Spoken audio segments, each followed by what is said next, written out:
তিনি বলে গিয়েছেন যে শহীদ রাষ্ট্রপতি জিয়া রহমান তিনি কেন এত জনপ্রিয় ছিলেন, কেন বিএনপি গণমানুষের দল হিসেবে আখ্যায়িত হয়েছে, তার একটা বর্ণনা ব্যাখ্যা তিনি দিয়েছেন। আমরা খুব ছোটবেলায় ছোট ছিলাম, ছোটবেলার কথা বলছি।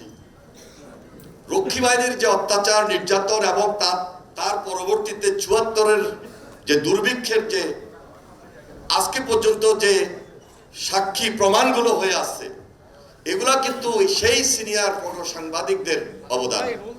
তারা অনেকে নাই বয়সের কারণে।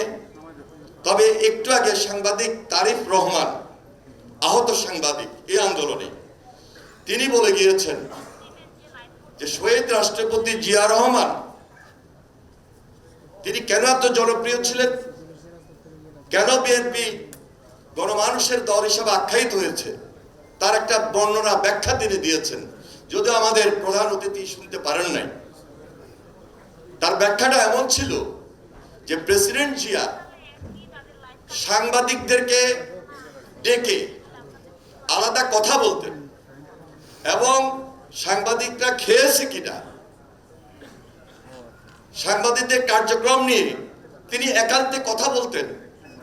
এটা বিরল ঘটনা ছিল সে সময়ে। তখন তো কোনো ইলেকট্রনিক্স মিডিয়া ছিল না। তাহলে প্রেসিডেন্ট জিয়ার স্বাধীনতার যে স্মৃতিগুলো, ছবিগুলো যুদ্ধের, মুক্তিযুদ্ধের এখন পর্যন্ত প্রদর্শিত হচ্ছে, সেটাও কিন্তু ফটো জার্নালিস্ট অ্যাসোসিয়েশন আপনাদের এই অবদান এবং আপনাদের হাতের ছবি।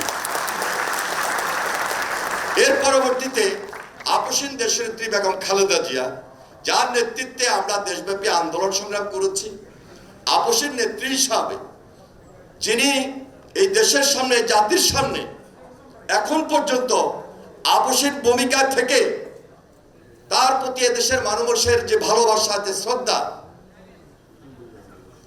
তার যে বিরল বিরল যে ছবিগুলো আজকে পর্যন্ত প্রদর্শিত হয়ে যাচ্ছে, ফ্যাসিস্টের বিরুদ্ধে শুধু নয়, এরশাদের বিরুদ্ধে, স্বৈরাচারের বিরুদ্ধে, এই যে ছবিগুলো জ্বলন্ত সাক্ষী। সেই জন্য এই যে বিএনপি গণমানুষের দল হিসাবে যে ধারাবাহিক নেতৃত্ব, ধারাবাহিক রাজনীতি, সেটি হল আরেকটি প্রমাণ। এই ফটো জার্নালিস্ট অ্যাসোসিয়েশনের নেতৃবৃন্দ হিসাবে আপনারা যারা ছবিগুলো তুলেছিলেন,